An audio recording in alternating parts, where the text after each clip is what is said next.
Hello students. So as you can see in today's class we are going to learn that what are sentences and what are phrases in English language. So जैसा कि आपको यहाँ definition दिख रहा है, a sentence is a group of word that makes complete sense. यानी कि sentence एक ऐसे वर्ड्स का ग्रुप होती है, यानी कि शब्दों का समूह होता है जिससे एक सेंस यानी कि कोई मतलब बनता है. जब हम उस सेंटेंस को पढ़ते हैं तो उस सेंटेंस को पढ़ने के बाद हमें समझ में आता है कि उसमें कोई अर्थ है, कोई बात को कही जा रही है.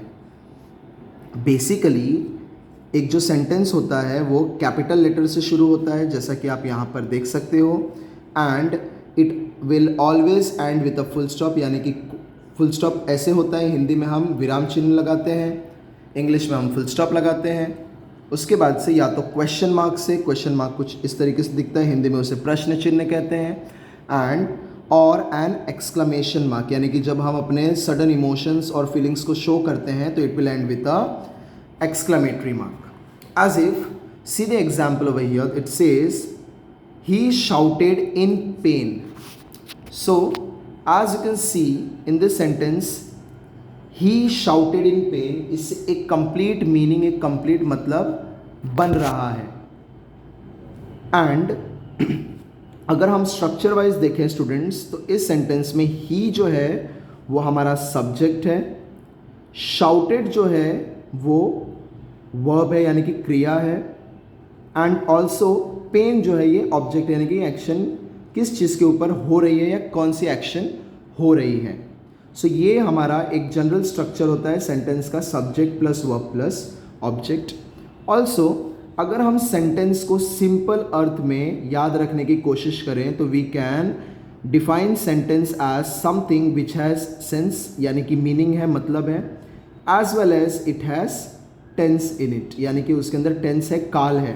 तो हमें टेंस कैसे पता चलता है? टेंस हमें कभी भी वर्ब के मदद से पता चलता है. आगे का एग्जाम्पल देखते हैं. I love my parents very much. So again यहाँ पे आई जो है वो वर्ब हो गया, लव जो है वो वर्ब हो गया, सॉरी आई जो है वो सब्जेक्ट है, लव जो है वो वर्ब हो गया, एक्शन हो गया. माई पेरेंट्स यहाँ पर ऑब्जेक्ट है यानी जिनके ऊपर क्रिया हो रही है, और वेरी मच जो है वो उसकी फर्दर मोर क्वालिटी बता रहा है कि वो उन्हें कितना प्यार करता है.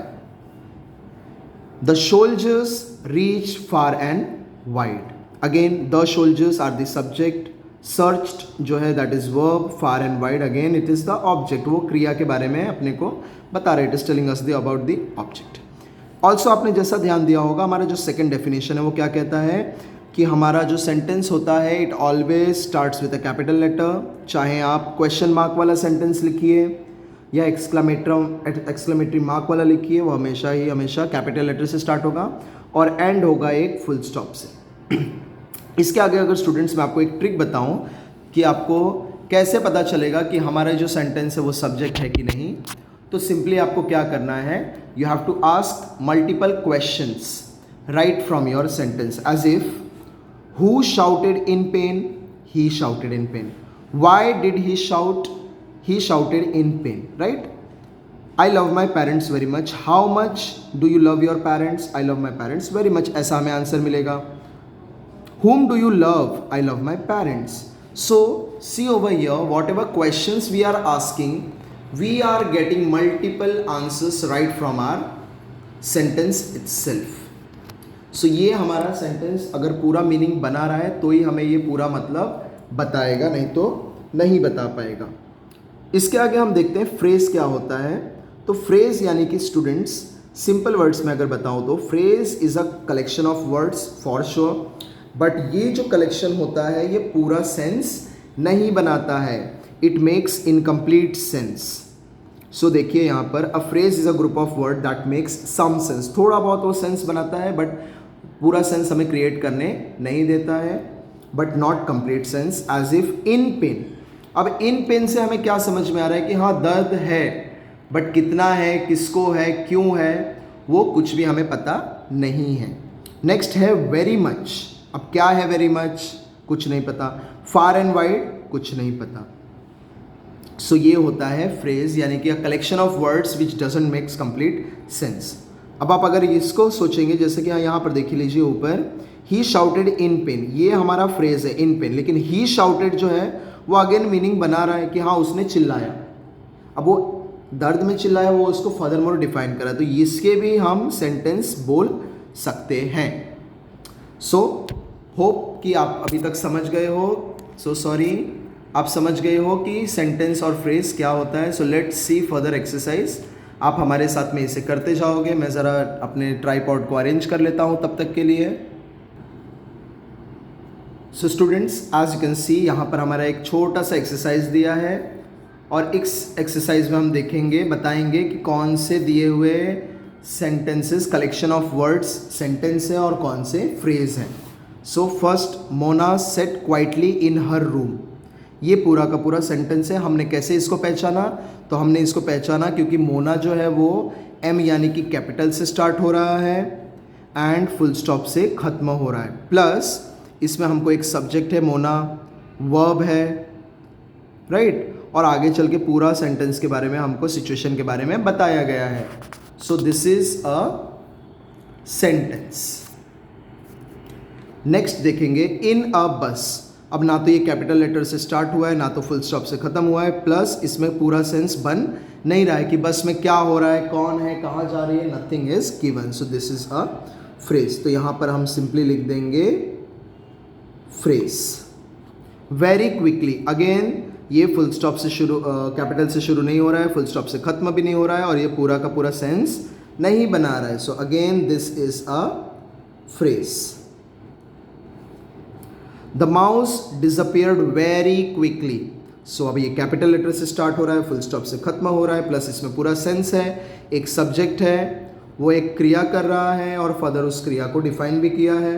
It is making a complete sense. Who disappeared very quickly?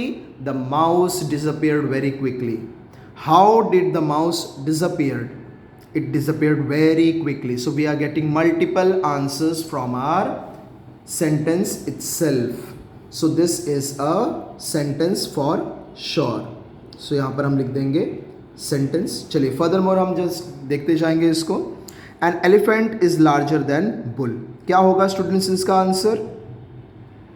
Yes, आप लोग में से जितने लोगों ने बताया कि ये सेंटेंस है, आपका आंसर करेक्ट है। अगर आपने कहा है फ्रेज, तो एक बार फिर देख लीजिए। एन एलिफेंट जो है वो सब्जेक्ट है। अब एलिफेंट के आगे एन क्यों लगाया है? क्योंकि ये आर्टिकल है और एन जो है वॉवेल साउंड से शुरू होती है। Is larger than bull, again यहाँ पर इज़ जो है वो हेल्पिंग वर्ब लग गई है। लार्जर देन बुल फर्दर उसकी क्वालिटी बता गई है। सो इट इज़ अ सेंटेंस। ठीक है, नेक्स्ट देखते हैं लार्जर देन अ बुल। अब इससे तो आप इजीली आइडेंटिफाई कर सकते हो students. Larger than bull, it is a, yes, it's a phrase. So just मैं यहाँ पे पी लिख देता हूँ। Unity is strength. सो छोटा सा सेंटेंस है, बट ये सेंटेंस क्यों है?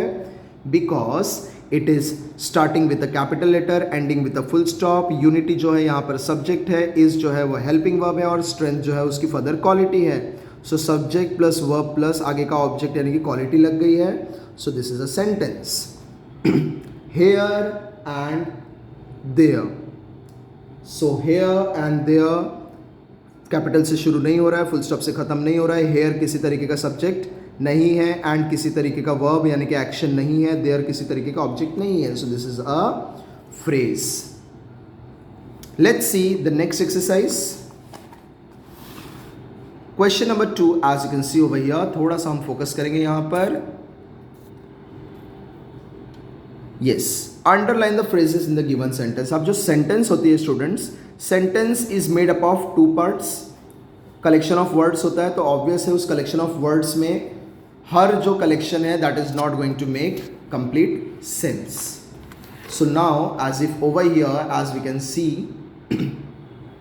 he was a man of great strength. So अगर मैं बोलूँ he was a man and if I put a full stop over here, so this can be a sentence right over here. See, this can be a sentence. How? ही जो है वो हमारा बन जाता है सब्जेक्ट, वॉज जो है helping verb, and a man बन जाता है yes, it's object. So this indeed it is a sentence over here. लेकिन of great strength इसका कोई इंडिपेंडेंट इंडिविजुअल सेंटेंस हम नहीं बता सकते. थोड़ा सा मैं और आपको फोकस करता हूँ इसके ऊपर. yes, so ये जो है वो फ्रेज है. अगेन इसमें हम देखेंगे a girl has come from the cottage. ये जो है हमारा फ्रेज है. Because a girl has come, अगर सिर्फ मैं इतना बोलता हूँ यहाँ फुल स्टॉप लगा देता हूँ स्टूडेंट्स, तो अब मेरा जो हमने ट्रिक किया था क्वेश्चन आंसर वाला उसको देख लेते हैं ज़रा. Who has come, a girl has come. What the girl has done, the girl has come. लेकिन फ्रॉम द कॉटेज में से कोई भी ऐसा अर्थ या कोई भी ऐसा मीनिंग हम बना नहीं पा रहे हैं. So it is a phrase. Harsh rain. अब इसमें बताइए सेंटेंस क्या होगा. यस, अगर आपने बोला है हर्ष रैन जो है अगर एक सेंटेंस बन सकता है तो आप बिल्कुल भी करेक्ट हैं, क्योंकि इसमें एक सब्जेक्ट है और इसमें एक वर्ब है. ऑल्दो ये बहुत ज़्यादा मीनिंग नहीं क्रिएट करेगा, लेकिन मीनिंग इससे तो ज़्यादा ही होगा विद ग्रेट स्पीड से. सो ये एक फ्रेज है. The child walked towards the gate. Again this is phrase. Our teacher arrived at that movement. At that movement इस सेंटेंस में फ्रेज है. वुड, अब देखिए एक नया सेंटेंस हमें देखने मिला है यहाँ पे जिसमें क्वेश्चन मार्क लगा है. सो ऐसे स्टेटमेंट को, ऐसे सेंटेंस को हम इंट्रोगेटिव सेंटेंस बोलते हैं जिसमें क्वेश्चन मार्क लगा होता है. लेकिन ये भी देखिए कैपिटल लेटर से शुरू होता है and it ends with a full question mark. So you would like a person with a bad temper. That's the phrase in the given sentence. So हमने अभी तक तो देख लिया है एक सेंटेंस में फ्रेज को आइडेंटिफाई करते हुए. चलते हैं हमारे नेक्स्ट एक्सरसाइज की तरफ. Let's see our next exercise and try to solve it. अब हमारा जो नेक्स्ट एक्सरसाइज है स्टूडेंट्स वो होने वाला है आप लोगों के लिए थोड़ा सा चैलेंजिंग और इंटरेक्टिव. इसमें आपको कुछ पिक्चर्स दिए हैं, सेंटेंस दिया है, आगे का हमको फ्रेज उसके साथ में कंबाइन करना है. So as you can see in the picture 1 एक टाइगर है जो कि छुपा हुआ और एक फॉक्स आ रहा है. So the tiger waited. क्यों वेट किया, यहाँ से आंसर आप ज़रा उसमें से ढूंढ के बताइए मुझे.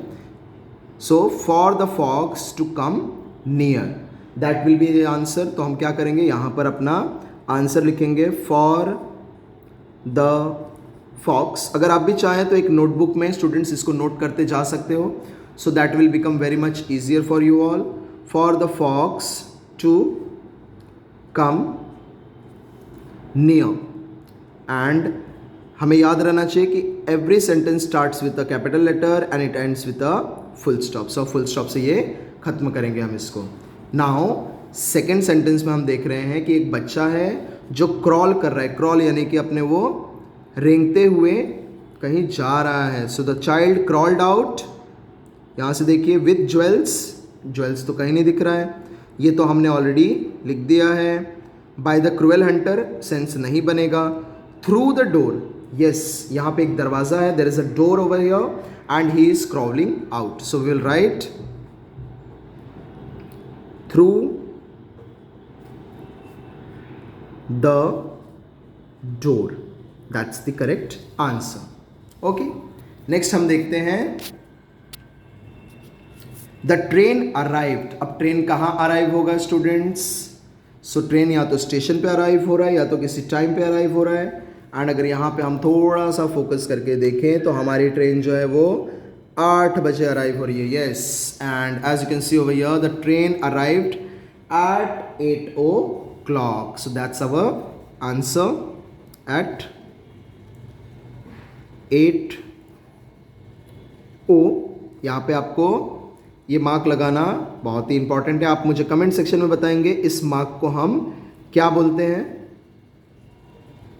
Then clock, full stop. Sentence के लास्ट में स्टूडेंट्स कभी भी फुल स्टॉप लगाना ना भूलें. अगर आप फुल स्टॉप लगाना भूल जा रहे हो that means it's not a sentence. Okay, next one.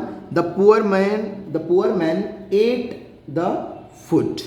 अब वो कैसे खा रहा है, बेचारा काफ़ी जल्दी से खा रहा है, काफ़ी तेज़ी से खा रहा है। सो हम बोलेंगे the poor man at the food very greedily, काफ़ी लालच से बेचारे ने उस खाने को फटाफट खा लिया। Next, the king's crown was studded, the bird was shot, the pages were shattered, we shall go for picnic। इसका आंसर स्टूडेंट्स आप मुझे कमेंट सेक्शन में यहाँ से देखकर बताएंगे विथ प्रॉपर नंबर, यानी कि सपोज आप लिख रहे हो 5 का, so the king's crown was studded and फिर उसके आगे का आंसर, तो आप लिखोगे कमेंट सेक्शन में 5 ये स्टेटमेंट और उसके आगे का आंसर। ऐसे करके आपको मुझे कमेंट सेक्शन में अपना आंसर बताना है। सो ये था हमारा ग्रामर का फर्स्ट लेसन, जिसमें हमने सीखा है सब्जेक्ट यानी कि सेंटेंस एंड फ्रेज के बारे में। आगे हम बहुत सारे ग्रामर्स को सीखने वाले हैं स्टूडेंट्स, सो चैनल के साथ में बने रहिए and subscribe to the channel, also comment for more such videos and stay tuned for more grammar and English speaking content. Thanks for watching. Have a nice day.